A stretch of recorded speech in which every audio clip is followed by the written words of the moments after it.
Hi there everyone, good morning and welcome to the market right here on ET Now. I'm Avanne Dubash, with me Nikunj Dalmia as well as Anisha Jain. And it's a pretty healthy trader screen as that we wrapped up yesterday as we're perched close to those life highs on the frontline index, wrapping up yesterday's session at 18,633 as the coveted level of 18,887 is eyed. In fact, we did manage to hold out for 4 straight trading sessions. It was a lot of support coming in from across the board, but the FMCG index managed to scale a fresh high. FIIs out of the last 24 sessions have remained net buyers for the last 23 sessions. So clear support coming in from all quarters. And Nikunj, given that this is, after a 4-month decline, we've risen quite comfortably over the last 2 months. We're shy of that all-time high. What next for the index? All-time high of 1.4%. I mean, it's like one would argue and say that, look, that is kissing distance away. You may not make a new high today, you may not make it this week, but you certainly will make it. You certainly will make it very soon. Look, the texture, the fabric, the warp and the web of the market is very simple to understand. This market is currently enjoying a strong tailwind called liquidity from global institutional investors, and globally also, Nasdaq I think is moving from strength to strength. So the mood, I guess, first we must understand in the global market is not risk off, it is risk on. Within that, India is outperforming, and we are one of the biggest disproportionate beneficiary of the liquidity reversal. The markets normally peak out when you reach overbought zone, when open interest is alarmingly high, when valuations are completely out of the whack, and the earnings season and macros are not favorable.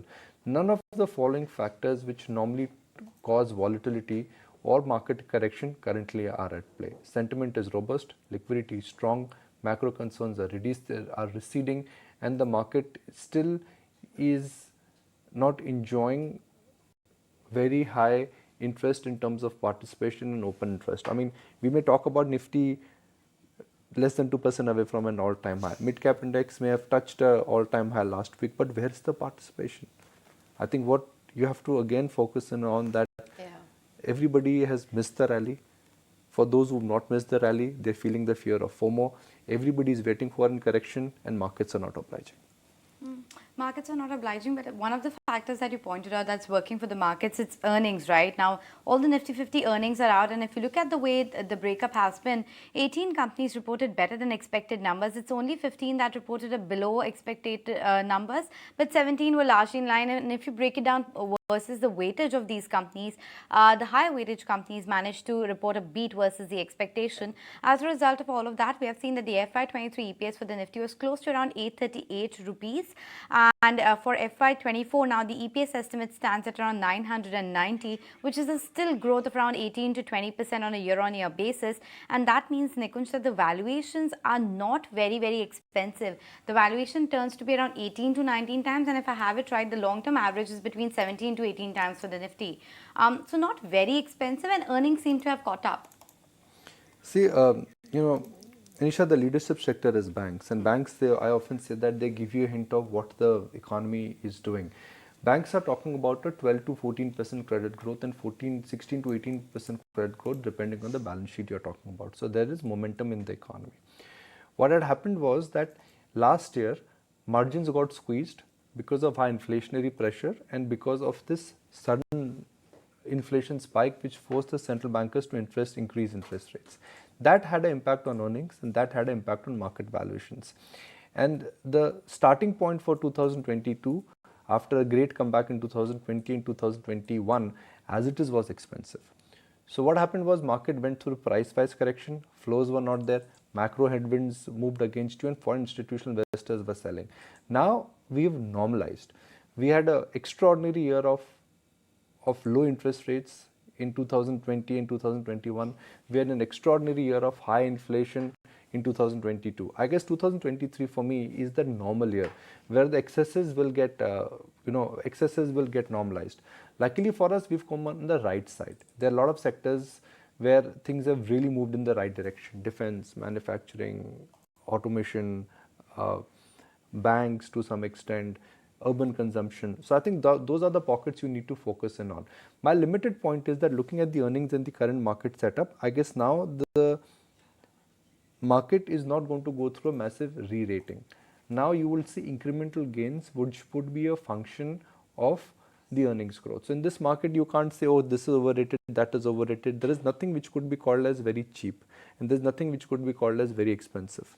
I'm not hedging myself, but that's the phase of the market. You know, Prashant Jain a couple of days ago made a very interesting point. He said, in 35 years I've invested, I've never seen a market where there are excesses on the both sides. Yeah. Well, normally in any market, you know, one is up, other is down. Two are down, Very three is up. polarized, yeah. So it is, everything is 5, 10%, 15% above what the mean averages are, excepting like consumer staples. Everything is in and around the earnings, curve, so to speak. That means from a market standpoint, you're not going to get very large outsized gainers in terms of a theme now for the rest of the year. You will have to now marry stocks, or you'll have to buy stocks where you will get 15-20% earnings growth. Yeah, and as you said, just that opportunity to buy into the market, that's not really presenting itself right now. But let's also put the spotlight on what's happening across the globe. You did have on Wall Street as well, the Dow shedding about 50 points, the Nasdaq rising about 1/3%, the stock futures as well looking exceedingly flat. This morning, you've got the Nikkei retreating from its 33-year high. It slipped in early trade. There's losses coming in for the Topix index. It's a mixed basket as well when it comes to the Asian screen. But what is really going to be the focal point is the debt ceiling bill that's being hammered out by the US President Joe Biden and the House Speaker Kevin McCarthy, and that's going to pass a key committee on Tuesday evening. It's going to be fairly critical as well, as we will see that vote take place later this evening. And Nikunj, this is certainly going to be in the spotlight today.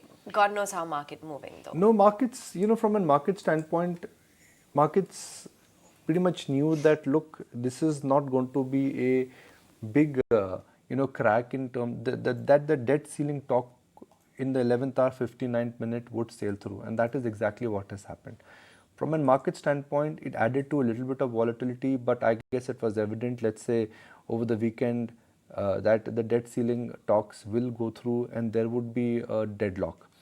So purely from a market standpoint, I don't think that is important, and that is not going to be a market moving event. If anything would have not gone through, if a agreement would have not reached, which looks like we will have agreement in place, then that would have added to volatility and numbness in the market. But thankfully, I mean, logic has prevailed over politics. Compulsions and ego battles have taken a back seat. The US politicians are doing exactly what is right now. So I think from a market standpoint, it doesn't change anything. The problem is that the composition of the debt ceiling is such that for next, I think, 14 months or 16 months, they will have endless supply of liquidity. So at a time when US central bankers are trying to reduce the balance sheet size, if there is going to be additional supply of liquidity which comes back into the system, could that really stroke up inflation? I don't have a perfect view on that yet. But if you frankly ask me, from a risk-reward standpoint, additional liquidity coming back into the US economy just when inflation was getting under control, I think is a concern. And if inflation comes back, then whatever we've discussed right now, I think all the assumptions, all the bets would be off. Yeah, no, you're absolutely right, because even if you look at the CME group, which usually does the poll of what the Fed hike is going to be, it now stands at over 65% for a 25 basis point hike, and a month ago that was just sub 25%. So the expectation that inflation will continue to be high and the rate hikes might continue has also gone up. And also the debt ceiling impact was seen on other markets as well, whether in terms of commodity, wherein we saw a huge decline in the crude prices overnight, which was down about 4%. This morning as well, the Asian markets have started quite a bit on the back foot, whether it's the Nikkei or the Hang Seng Index. They are down anywhere between 1 to 2%. And what's also causing a bit of a nervousness is the fact that the Chinese PMI data has come in much lower than expectation at sub 48 as far as the PMI data is concerned, and that is leading people to believe that the demand for crude and commodities is going to be on the lower side. But back home, we are also watching out for what's happening with flows, and of course the MSCI adjustment will happen today. So on account of that, we have in focus Kotak Mahindra Bank, Max Healthcare, Hindustan Aeronautics, Sona BLW. A lot of inflows are expected in counters like these, so all of these will be in focus. Do remember for Sona BLW, there's expected to be a block deal as well today, so we'll watch out for that. The price is around 500 rupees, which is at 7% discount to what we saw yesterday. But Avanne, overall, this space is going to be in focus because of the fund flows that we're expecting on account of MSCI inclusion. Absolutely. So like you said, those individual stocks will be in the spotlight on the back of that, the likes of a Kotak Mahindra Bank, for instance. We will also be looking at the MSCI exclusions for the month of May in terms of Adani Total Gas, Indus TARS, as well as Adani Transmission. And in terms of the adjustments, HAL, Max Healthcare, Sona BLW, all of those stocks as well will be in the spotlight on the back of the MSCI rejig. Do remember, Nuvama has said that they expect a net passive foreign flow upward of about $500 million. So we'll be watching out for that too. But let's also get in a sense, Anisha, given that we're talking about what's happening across the globe, as to what some of the top commentary has been. Well, absolutely. Let's start with what Cathy Wood had to say. Very interesting commentary coming in at the point when Nvidia managed to hit that 1 trillion mark finally in terms of the market capitalization. So she is talking about how not only the all artificial intelligence and chip companies are likely to see the benefit, the next level of benefits will come for software companies as well after the hardware. So she says for every dollar of hardware that Nvidia sells, software providers and SaaS providers will generate $8 in revenue. So that's the next space that she's been watching out for. Talking about the commentary coming in from Elon Musk as well. Remember, he's on the visit to China, the first that we have seen since the COVID times. And it seems that he says that the interests of China and US are intertwined. It also says that Tesla opposes decoupling from China and is willing to keep expanding in the country. So that's the commentary coming in from Elon Musk. And the word coming in from Arian, wherein he says that once again, the strength of the US stock market is due to a handful of names only, and that has been perceived by investors as an all-weather trend.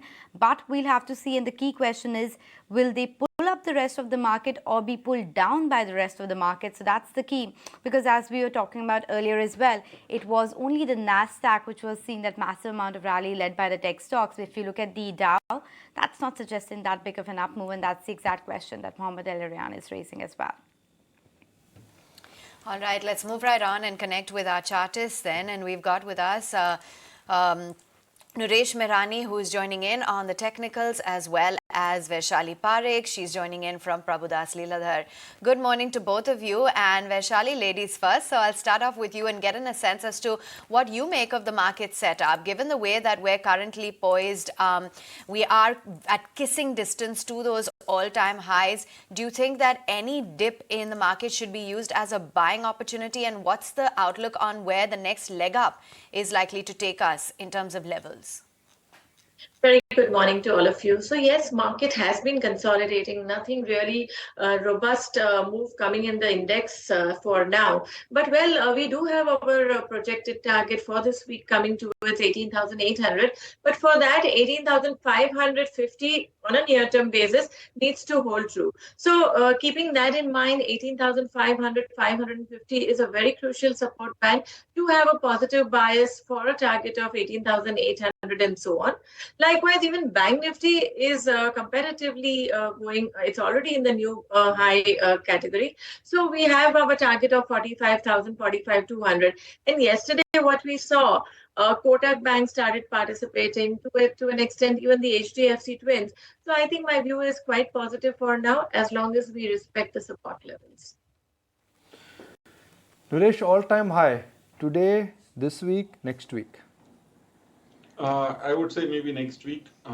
We are yet to see a strong momentum follow up today across the world, but the trend is very clear. We are setting up for that move towards 18,800 to 18,900. What we are seeing is the index is not going that higher, given that two heavyweights have not picked up in a big way. So HDFC Twins and Reliance Industries, they both are 25-26% of the Nifty, which has not picked up momentum, and that is the reason we don't see a similar momentum in Nifty. But we've seen a new all-time high on the mid-cap indices. The small-cap indices are not far away. You could look at an auto index at an all-time high. It's been on for the last few days. So a lot of indices, the Bank Nifty is at an all-time high, even though HDFC Bank, which is the highest rate, is still away 5% away from those levels. So overall, the view is you could see all-time highs in a lot of stocks, a lot of sectors. Nifty could maybe take a few weeks, a couple of weeks maybe, but the trend is very clear. The trend is up. You need to ride this trend, and say at 18,800 odd levels, one needs to start looking at the broader markets, and the broader markets are firming up.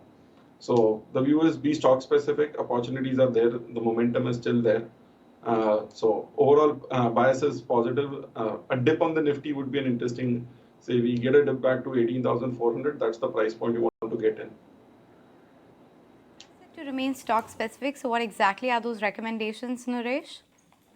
So the first stock is a buy on IndusInd Bank.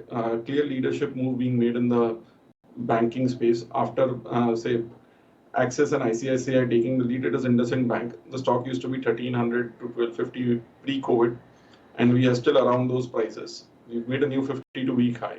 So a huge 3 to 4 year breakout in the making. Last 1 month has been a good outperformance, so a lot of relative strength. Expecting this to eventually go towards 1600 odd levels. A short-term target price of 1400 and the stop loss at 1240. Second is a buy on Hero MotoCorp, another stock which has been sluggish for the last 10 years. The whole auto pack has done well. This is a stock which has not done well over the last 2 years, 4 years, many time frames. But finally, over the last 1.5 months, this is the first time where the stock has started showing relative outperformance to the auto index. Plus, the stock is coming back to the major resistance of 2900, 2950, which if it crossed, it would indicate a huge trend change for the stock. So expecting this to continue over the short to medium term, an initial target price of 3,000, stop loss at 2730. All right, Vaishali, let's get in a sense as to what exactly your trading strategies are in terms of individual stock calls. So technically, I feel Indus Towers and ABFRL, they are quite well placed. So to start with Indus Towers, I think it's showing a good upward move after a good corrective move. So I would recommend a buy with a stop loss of 150 for a target of 165. The second call which I'm recommending is ABFRL, quite a good bounce back from the oversold zone. So I would recommend this would be a positional trade as well for a near-term target of 250. One can expect even higher targets once we have a relook about 215. Third stock that I would recommend. Yesterday we saw a good reversal pattern coming in MCX, a good robust candlestick formation also. So I would say 1420 would be a stop loss and look for a target of 1500. So the top buy recommendations coming in Indus Tower, Aditya Birla Fashion, as well as MCX. These are some of the counters on Vaishali's radar as well. But what's on the radar of veteran investors like Prashant Jain as well as Sunil Singhania? Well, they say where the opportunities emerging in the country is in a lot of sectors like manufacturing as well as power. Listen in to their takes coming in regarding the big bets coming in as far as the various sectors are concerned. So I think from an India perspective, whether you get opportunities to invest directly in EV plays or not, I don't know. But indirect benefit to the economy is going to be huge. And I think over a period of time, as the segment becomes bigger, we have already started seeing Teslas of the world looking at setting a base in India. And when that happens, I think even if no direct play, there will be a lot of indirect plays which will be available over a period of time. So it's still early days. There are a few auto companies who are trying to make their mark on the EV space. But I think over a period of time, we'll get an opportunity. Our view on particularly generally metals, but steel is quite constructive. Yes, last 2-3 months, nothing has happened even in China. But our view on steel is very constructive. I think the last 2-3 years of bumper profits has enabled most of these companies to be having great balance sheets. As and when the demand picks up globally, I think this is one sector which will surprise. There could be still some scope for it to get re-rated is the power sector. Because go back 2 years and ESG was a very live theme, and the world thought that you can transition from conventional to new energy overnight. And we have discussed this number of time, that was not a very realistic view. But I think people have come around to that view, that conventional power is here to stay. In barring the electronics space, where we are yet to create an ecosystem, and we are essentially assemblers right now. But I think barring that, our ecosystem is also reasonably well developed. So I would say whether it is textiles, whether it is engineering goods, whether it is chemicals, pharmaceuticals, in all these spaces, whether it is automobiles. Look at what Mr. Bhargava said recently. He said new plant dedicated towards exports. In two-wheelers we have done extremely well. So I think all spaces of manufacturing by and large other than electronics, I think we have reasonable capability and we should do quite well, and we are moving in that direction. All right, that's the market men sharing with us their outlook. Welcome back. Well, the SGX 50 for now is suggesting that we're going to start on the back foot, still above the mark of 18,600, but maybe it's going to take a while till we hit those all-time high levels of around 18,880 thereabouts. But what are going to be the stocks which will be in focus today? First up, let's go across to Somit to understand which of the stocks will be in focus on account of the MSCI rejig, which is going to take effect today. Well, the MSCI changes which were announced earlier in the month, now the adjustment date is today, which means that the inflows and outflows regarding the exclusion, inclusion and weight increase or reduction is expected to happen today. So the stocks that would be in focus, firstly on the back of inclusion, it's Max Healthcare, Hindustan Aeronautics and Sona BLW, which would be in focus, and inflows are expected to be in the range of around 170 to 300 million US dollars, which is nearly 7 to 9 times the 20-day average volume. In case of exclusion, it's Adan Transmission, Adan Total Gas and Industars, where there could be an outflow of close to 84 to 190 million US dollars, which is nearly 5 to 10 times that 20-day average volume. Now Kotak Mahindra Bank, that stock would remain in focus on the back of weight increase for Kotak Mahindra Bank. There's an inflow expected of close to 800 million US dollars, which is nearly 8 times its 20-day average volume. Other than that, there is ONGC, Ultratech, Indigo, NTPC and Power Grid, which could see inflows of close to 50 to 70 million US dollars. And then there is JSW Steel, Shree Cement and BPCL. Now these three stocks would see an outflow of close to 73 to 35 million US dollars, which is nearly 3 to 5 times that 20-day average volume. All right, thanks very much for giving us those latest details, Somit, as to which are the stocks that will be in the spotlight on the back of that MSCI rejig. But let's move right on then. Coal India as well is going to be in the news today. The board has approved an 8% hike in the prices of high-grade coal that's ranging from G2 to G10. This is the first major price hike that we've seen since the year January 2018. Let's get on board then. Ashesha, who joins in with details. Ashesha.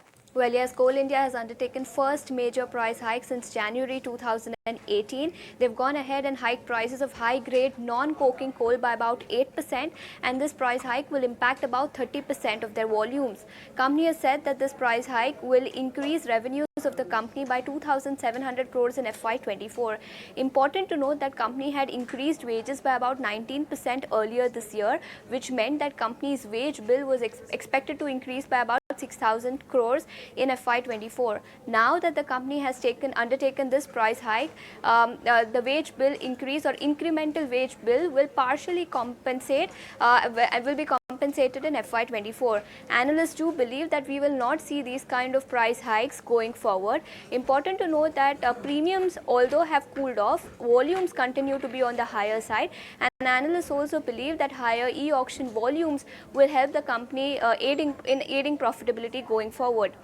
We have a couple of brokerage notes that have come in. First up, Motilal Oswal, which believes that valuations are pretty attractive. They also say that Coal India is well placed to capitalize on the growth opportunity going ahead. Meanwhile, Nuvama says that the hike was much needed, especially after the 19% wage hike that the company undertook earlier this year. Important to note that although this price increase is a positive for Coal India, it is a negative for consumers of coal. We could see limited impact on steel players and power companies. However, it could be potentially negative for some of cement companies as well as aluminium companies. Yes, of course, it will depend, on company specific what kind of FSAs and captive coal power they have or not. But nonetheless, a potential negative coming in for a lot of these coal users.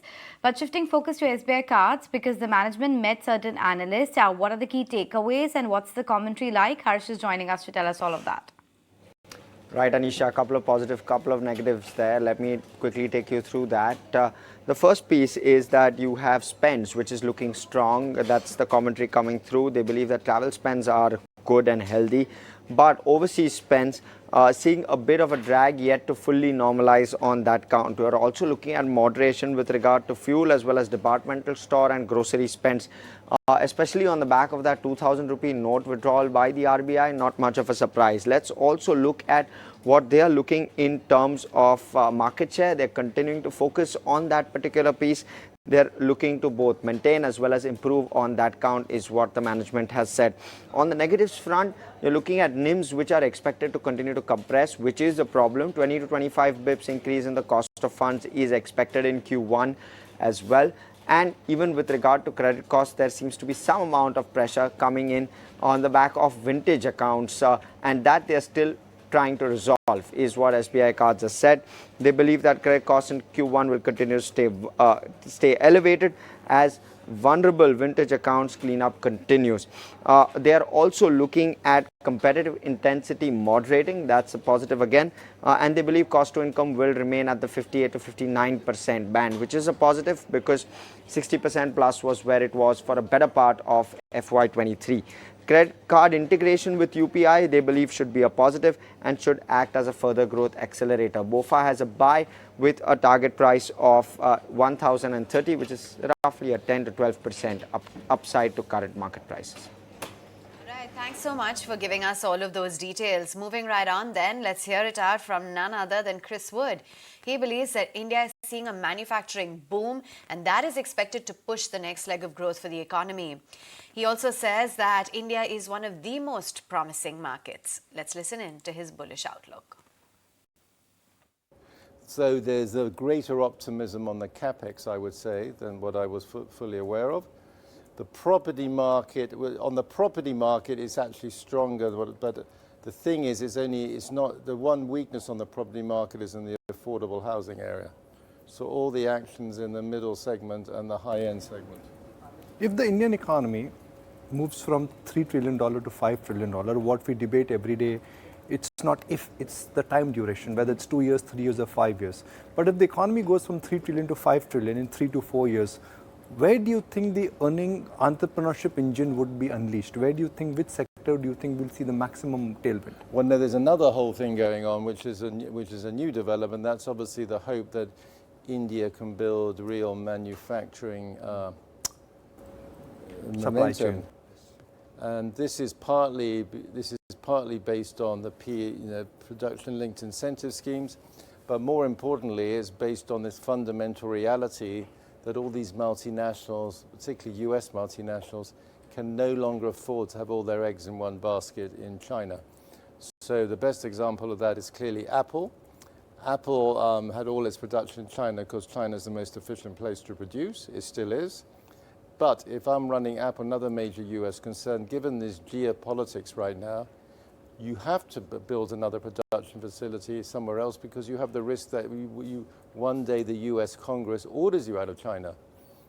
Because it's become clear over the last year and more that the US multinationals in China, be they Apple, be they JP Morgan, be they Nike, have no lobbying power with the US Congress because there's the one area we have consensus in Washington amongst these two major political parties is on the China bashing. So they've got to move production. So India has one huge advantage over the other competitors for that production move, which I would say are primarily Vietnam, in Asia, Vietnam, Thailand, Malaysia. On a 20-year view, India offers this big domestic market as well as being a. So if India can provide the infrastructure to attract this manufacturing, then you really have an potential on a 10-year view to build critical mass in manufacturing. So I think that's the big new development.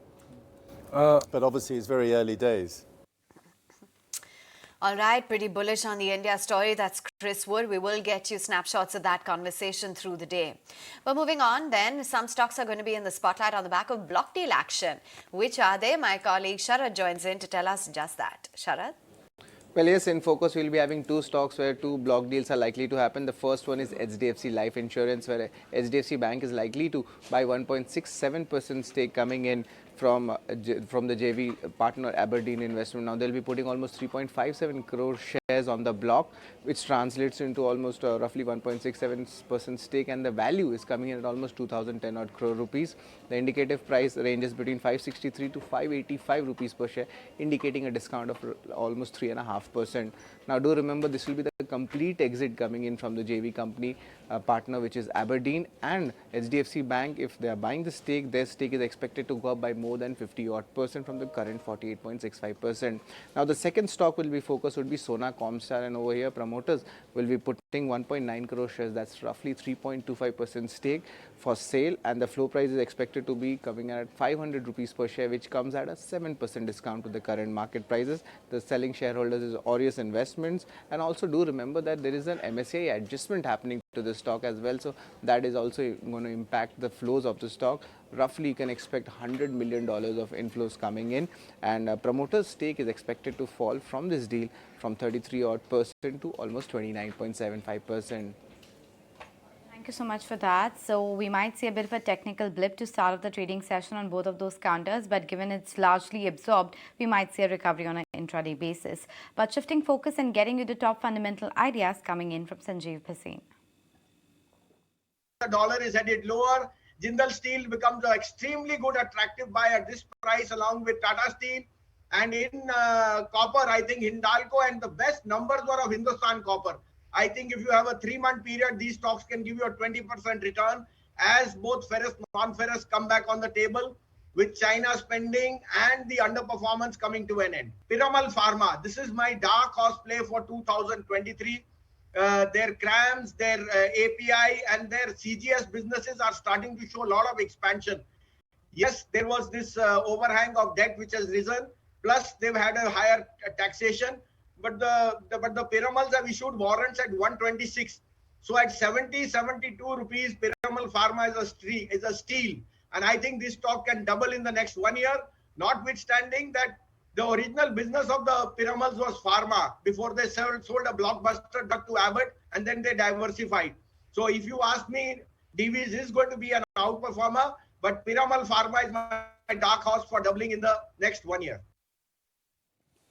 You know, it's quite ironical if I look at Jubilant Pharmova and Jubilant Ingrevia. Now these are companies where numbers have not been there. 3-4 quarters now, both Jubilant Pharmova and Jubilant Ingrevia, they've disappointed. Now this is one company where the great Rakesh Jhunjhunwala, or the late Rakesh Jhunjhunwala, had investments, more than 5%. Yet in terms of a trajectory, if you frankly look at it, there has been a massive disappointment. I mean, Jubilant Pharma, which was the erstwhile entity, did get some advantage during COVID because they had Remdesivir and they had HCQ.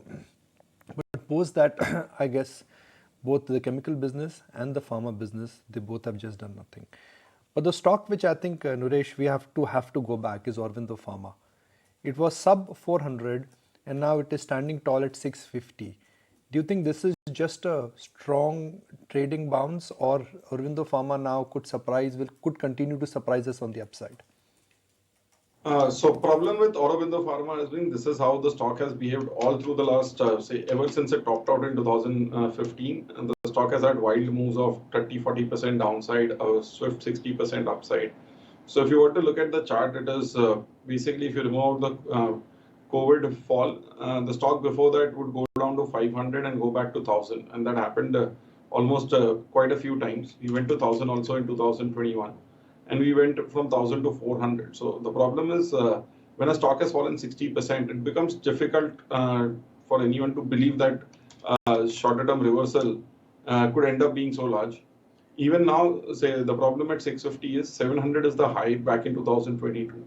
Now 700 was a problem zone for almost 3 to 4 times, where it 700, or rather it is 730, which is where it paused at least 3 to 4 times in 2021, 2022. So at 650, you know the next target is 730 levels. Whether it's a trade which can be taken given that the stock is up 50%, that's a tough call. But if one looks at the extreme short-term chart, yesterday's volume was one of the highest in the last 3 months. So price volume action, a confirmation of the recent swing high. So you want to buy it closer to 640 odd levels and keep a strict stop loss at 620. And if this move goes, it could go towards 700, 730, and that would be the zone to book profits, because that is where I would expect the next pause. The take coming in on Aurobindo Power, let's Aurobindo Pharma that is, but well, let's welcome on board Dipan Mehta as well. Dipan, I wanted to begin by asking you about the financial space itself, right? That's the big consensus buy, but if you look at the year-to-date move, HDFC Bank is pretty much flat, Axis Bank is up just 0.4%, and the rally seems to be in the mid-cap, names like AU Small Finance Bank, IDFC First Bank. When do you see a bit of a reversal for the likes of HDFC Bank and Axis Bank also to participate? Good morning and thank you for having me on your show. I think the rest of the year is still there for these large cap banks to perform. And this is typical in a bull market, especially in a sector-wise bull market. That is the small mid-cap stocks, which tend to outperform the large cap stocks because there's a PE re-rating taking place over there. In any case, liquidity at the counters is low, so even limited amount of institutional buying can take these prices higher. And base effect benefits these mid-cap banks. Therefore, marginal increases also appear to be extended when you compare year-on-year basis, and that does tend to excite a lot of traders and investors. So this trend may continue, but I'm still very positive on the larger banks, the likes of Axis, HDFC, Kotak, as well as ICICI Bank. And at some point in time, unless these large cap banks move up, I think the space for the small mid-cap banks will not be cleared for them to move up as well, because at the end of the day, the valuations are driven by the large cap banks, and that does trickle down to the small mid-sized banks. See the benefits trickling down to the small mid-cap banks as well, and the rest of the year is left for the large banking names to catch up. But Vaishali, wanted your take regarding the entire theme of this manufacturing vertical. In terms of the stocks, is there any name that stands out to you, the likes of Dixon, Amber, Sirma, etc.? They do have a lot of upside potential. For example, I'm tracking Amber. I mean, the stock has fallen right from 4,000 levels and we're currently at around 2,000. So I see the stock for a next positional trading target of at least 2,500 to 3,000.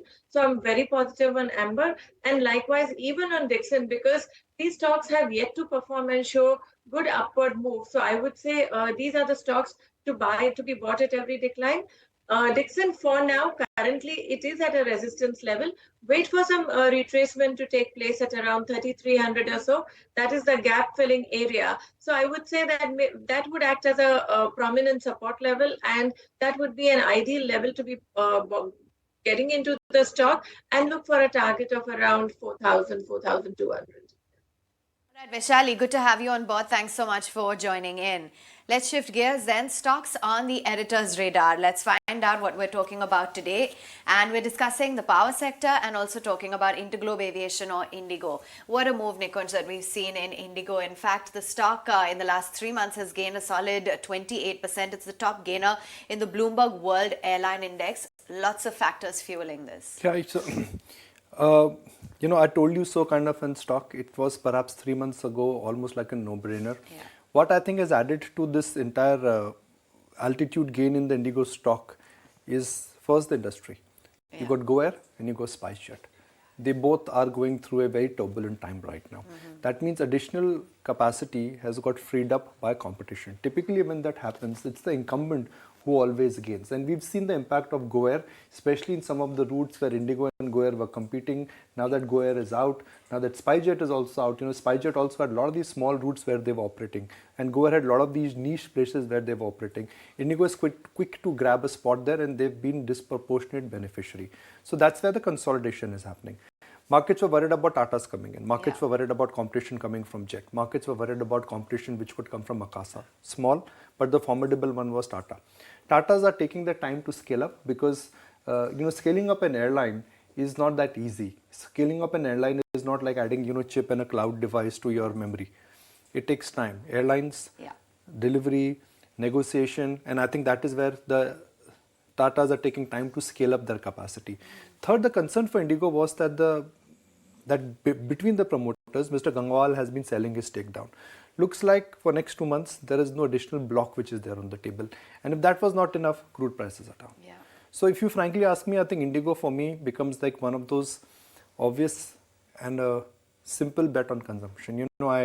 I traveled over the weekend, and I traveled over the weekend. When I went away, the flight was chock-a-block. When I came back, the flight was chock-a-block. The flight was so full that the crew actually requested us to give our cabin cargo at the check-in so that it didn't go into the cargo. Yeah. So that is the kind of they're packed to capacity and you're paying exactly. also that kind so of money pricing for power, these crude tickets, down, competition going down, everything is falling in line with Indigo. I somehow feel that this company still deserves a better stock. Of course, there's a promoter overhang there, but looks like for next 2 months it's not there. Okay, so like you said, it's pretty logical as to why one should be looking at Indigo. But moving on, let's discuss those power stocks as well, and interesting moves that we've seen on a year-to-date basis in terms of the valuation as well, and a number of triggers as well that's keeping them in the spotlight. We normally tend to ignore how power stocks have done. What a comeback it's been in NTPC, what a comeback it's been in REC and PFC. It's a complicated sector. It's a sector which is marred with regulation. It's a sector where we know that the sensitivity to coal, sensitivity to interest rate is very strong. But this sector where cleanup actually has started. It's a sector where promises are now turning into reality. So it's a sector where you may not see like a huge uptick in earnings from next quarter, but it's a sector where I think demand, the entire hygiene, visibility of profitability, pricing power and tariff pass through, everything is kicking in.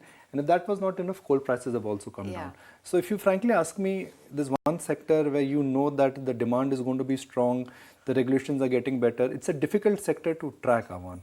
It's a difficult sector to track. But I for one feel that this entire shift towards non-fossil, I think it's still a distance away, which means that in the near term, the capacity addition will lie with thermal. The capacity addition will lie with the traditional conventional sources. And that's where a company like NTPC or a JSW Energy actually would benefit. Tata Power also in the right space at the right time. Okay, that's the view coming in, Anisha, from the editor's radar. Would be interesting to get in our expert's take as well. Well, yes, absolutely. Dipan, wanted your take because we have been speaking to veteran investors, whether it is Prashant Jain, who's been a perennial bull on these power companies, or even Esnarain, etc. What's your take? Does it make for a interesting space to bet on? No, not really. And we are actually more bullish on the power equipment suppliers. And although stock prices have run up for these companies, but I think given a longer term view, you may still get some outperformance. Look at the numbers which have come from the likes of ABB, Siemens, to an extent Thermax, and even some of these transmission companies. And within the power sector, I think there is one company which comes to mind, usual disclosure, we and our clients are looking to invest in it, is Apar Industries. A phenomenal set of numbers which came for the March quarter. And it is totally focused on what the capacity buildup which takes place within the power transmission segment. And that's where I think all the action is, because a lot of the renewable power plants, the solar farms and the wind farms, are at a certain distance and they need to be connected to the grid. And that's where a lot of requirement is there for conductors, which is what Apar manufactures, and requirement for cables as well. So it's available at a reasonable valuation, very high return on capital employed. And I think a very solid track record as well. So we like the power sector. We like the build-up which is taking place within the power sector, but don't want to buy the utilities over there because of various reasons, poor past track record and very low return on investment. But all the other related activities, especially constructing new power plants or new renewable energy plants, that's where all the action is, and that's where we like to focus on. Playing the theme through power equipment manufacturers rather than directly through the generators. That's the view coming in from Dipan Mehta. But let's get the view from Sandeep Sabarwal as well, because as usual, he's talking about the defense names like HAL as well as Bharat Electronics, which he's betting big on. Huge, long gestation period of most of their projects. So most of the analysts get excited when the order is announced, but they don't realize that designing process itself will take so long. The execution might start after 3 years and deliveries might be after 5 years for many of these projects which companies like these shipyards are doing, or also a company like Hindustan Aeronautics, etc. are doing. So I think investors need to keep that in mind before buying their stocks, not immediately extrapolate orders into profit projection. And longer term outlook for most of them still seems to be good. but then many of the stocks have run up so much that they seem to be priced for perfection. Among the best listed companies, I think Bharat Electronics came out with decent results. So I think that's something which we have also accumulated, and I would be positively inclined towards that because that's where there is some valuation comfort. In terms of the sheer positivity of growth outlook, Hindustan Aeronautics stands out because of the magnitude of orders they've been giving. So that's something one can accumulate on every dip. Dipin, what's been keeping you busy in this market? I mean, are you just enjoying the joyride or you're looking at locking some gains now that we've seen a 10% rally on the Nifty, 15% rally in small cap stocks? Nikunj, I think we are very busy with the earnings season and trying to find new ideas so that we can deploy additional cash. Generally, we'd like to be fully invested in a market like this. I'm not too concerned that the market is added by 10%. I think the next 15-20% is on the cards for the next 6 to 12 months or so. And a lot of the threats to the market have gradually or have dissipated. And eventually, I think we will see very strong liquidity flows. And also, I think fundamentals will hold up and maybe slightly improve as well. So, looking for new ideas in this market, and I feel that a lot of these small mid-cap companies have just about started to move up, break out of their very narrow band, and they have a considerable outperformance coming up over the next few months or quarters. Radar, where you are convinced that it's going to come out of the hibernation. I think, as I said, I think we've been very positive on banks, NBFCs. I think these are great times for the NBFCs and banks, especially mid-sized ones, which have a clean balance sheet and good lending practices. I think they should do well. Names which come to mind over here are Cholamandalam in the NBFC space. These are good times for MFIs as well, the likes of Credit Access as well as Pandana Spurti. So that's where, with usually Studio V and our clients are invested. Very positive on capital goods, especially engineering companies. We spoke about a few of them earlier in the show, but other names which come to mind are companies like Praj Industries, which is engaged in manufacturing plants for biofuel. Then I think VA Tech Wabag numbers caught our eye. They were exceptionally good. A quality engineering player like ISGEC, ISGEC Engineering also came with a very good set of numbers, very strong order book position. They're benefiting from the upcycle taking place in the capex area. And travel and tourism, I think, you did speak about Indigo. I think Indigo is looking exceptionally positive at this point of time. And it'll be a while before fresh capacity comes up from the Tata Group. Whereas Indigo has already ordered the planes, and I think that they will add a large portion of the capacity will come from Indigo as well. And I think that tickets are selling like hotcakes at this point of time. So I think that the company can really surprise you on what kind of earnings can be delivered. And of course, oil prices also have come off. We are in a rare situation where there is some amount of pricing power with the airline companies. How long it will last is anybody's guess. But these are great times for them, as well as at certain hotel companies, the likes of Indian Hotels. And you saw the numbers, Lemon Tree, Chalet Hotel, I think all of them are doing exceptionally well. So there are many ideas. And that's where I think we are focusing on, and preferably mid-cap, small-cap companies within a sector which is doing well should give the maximum outperformance. Let's also say hello to Vishali to get a sense of where she feels. Shivangi is there, sorry, beg your pardon. Shivangi, good morning, good to have you back. I was looking at the market and there are three stocks which have not participated at all. And they are heavyweights, Reliance, HDFC Bank and Infosys. It's a rare that Nifty is moving towards an all-time high and the three sumos are in a hibernation. Yes, so good morning. Absolutely. We've seen that, Nifty has been totally driven by mid caps this time, and this entire rally has been powered by, mostly mid cap names, which include all the other spaces as well as the banking space. So these two, spaces have been have gained a lot of attraction over here.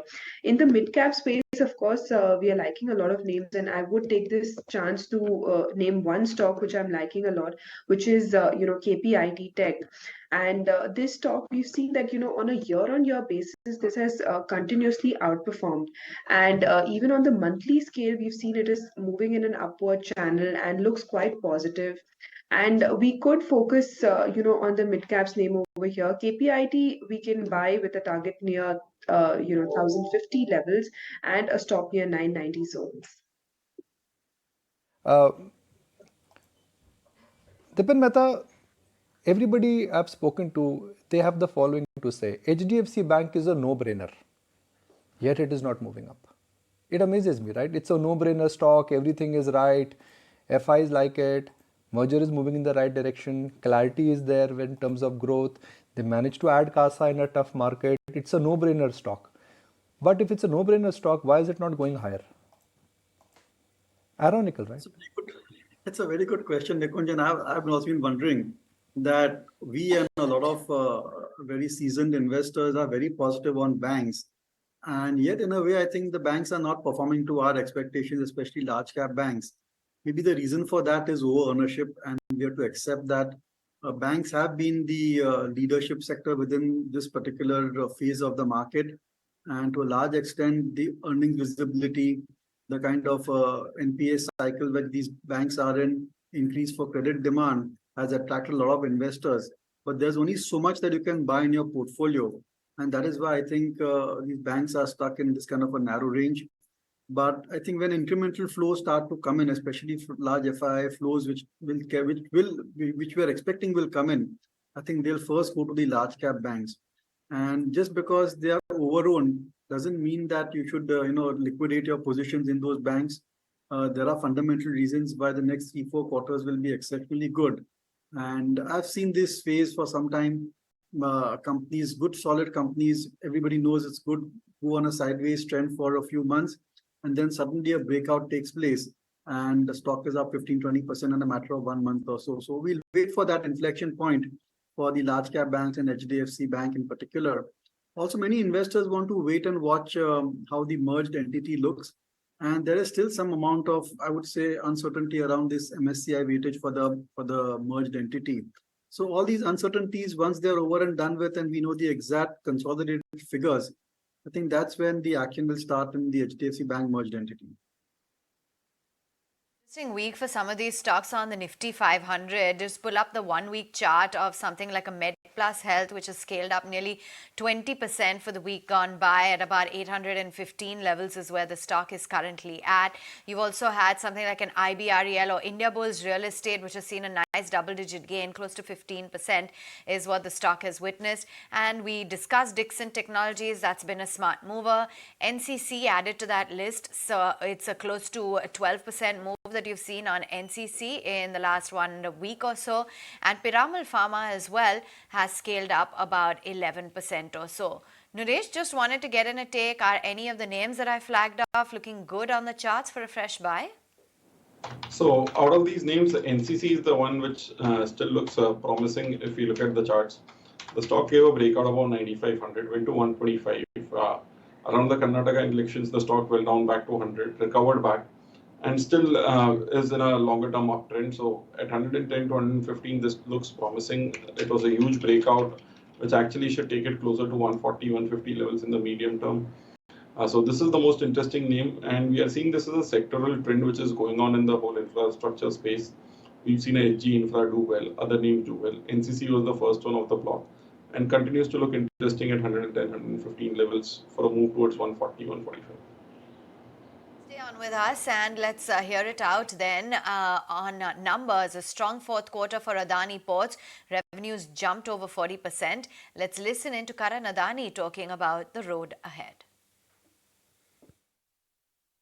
APSEZ's full-year results reflect the strongest operational and financial performance in its history.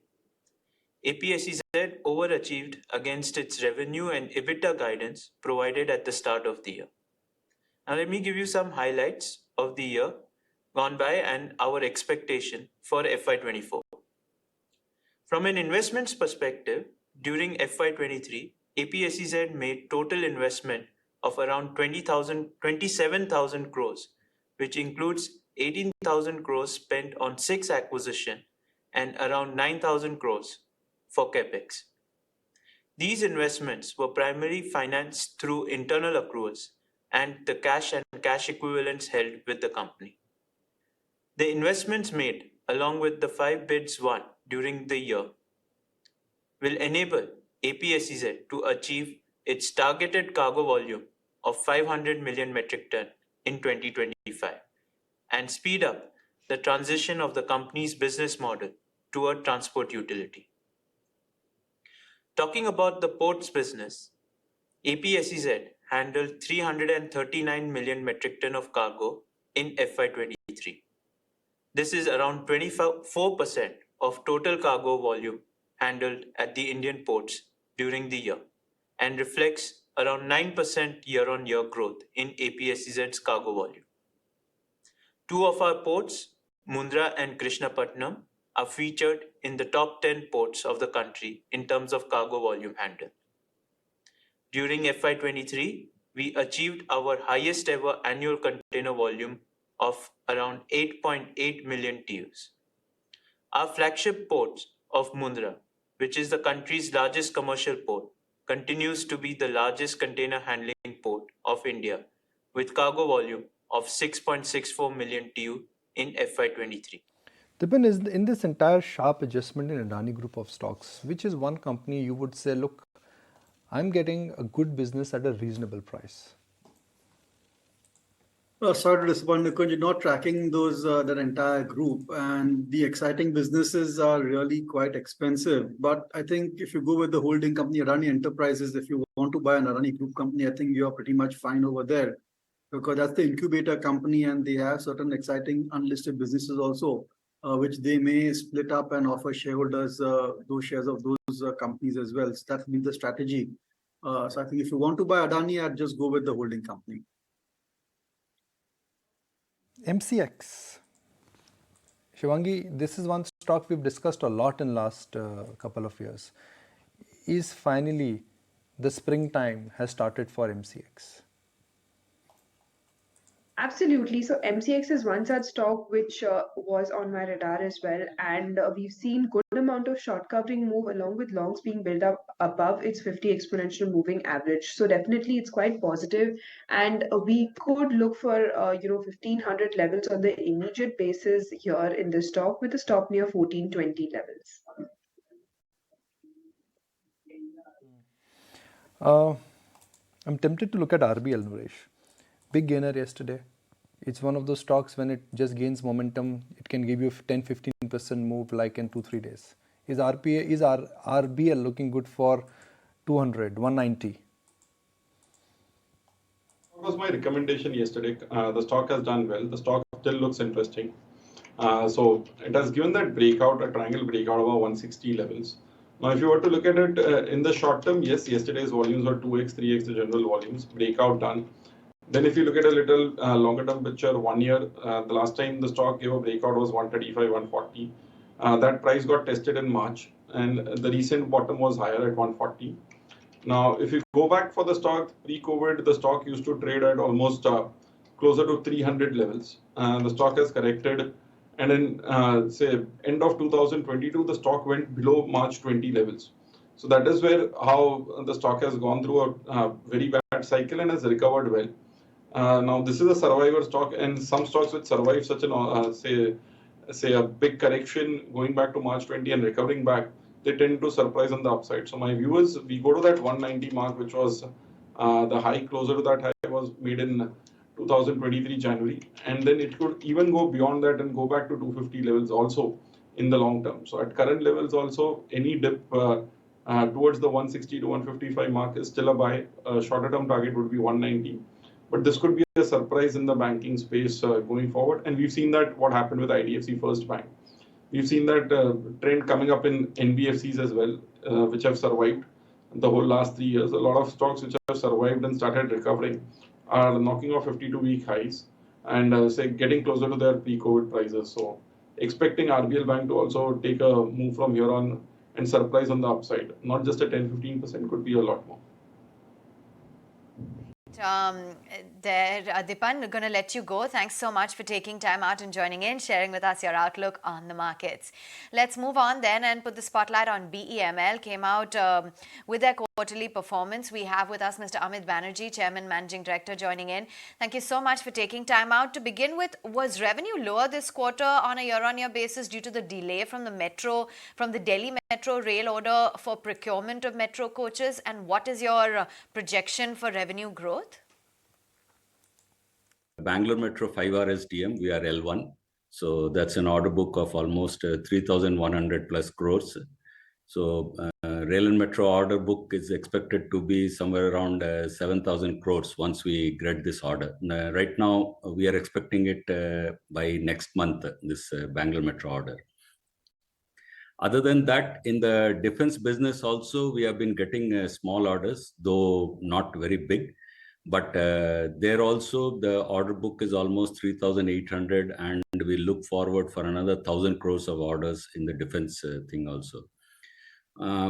So by next month, our order book should be somewhere around 12,000 crores. Right now, it is 9,000 plus crores. And by the year end, we want to get one more metro order so that our order book by the year end goes up to 15,000 crores. So with a healthy order book, this financial year, the revenue, we are expecting it to be somewhere in the range of 4,500 to 5,000 crores. Though our internal plan is for 5,000 crores, but we expect it to be around between 4,500 to 5,000 crores. So 4,500 to 5,000 crore, that's a figure to watch out for. But talk to us about margins as well, because of course there was softness in commodity prices that supported the margins in the quarter gone by. Going forward, do you expect margins to stay above 20% mark? See, I would not say it is due to the softness of the materials. Though our material consumption, that percentage has come down.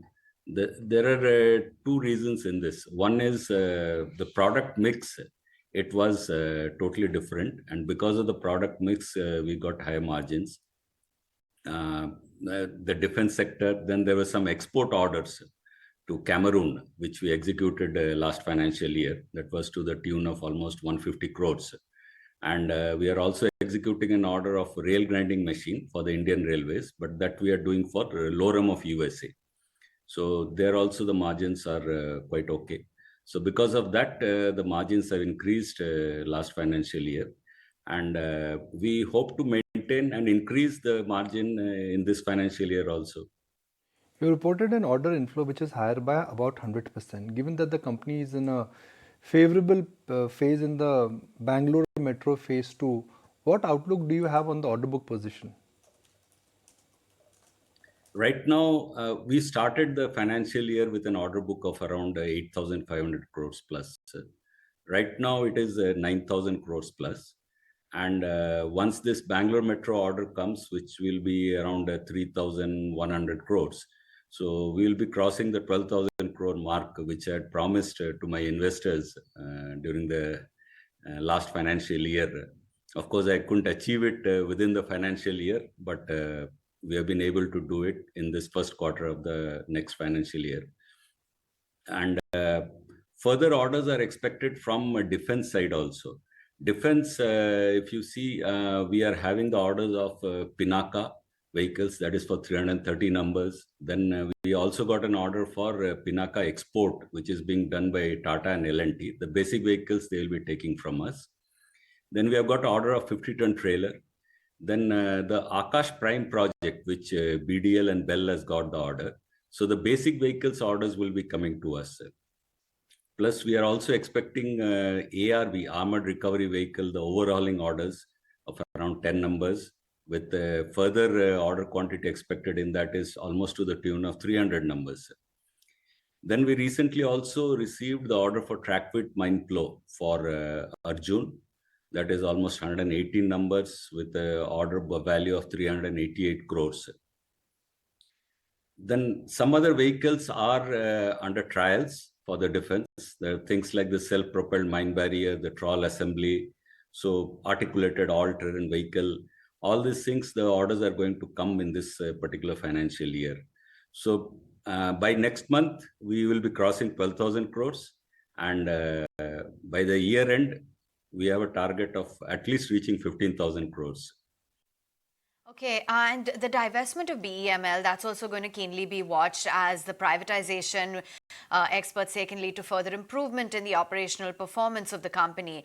Are there any updates? Because there have been recent delays. Any word from you on whether or not the NOCs are in place and what the outlook is?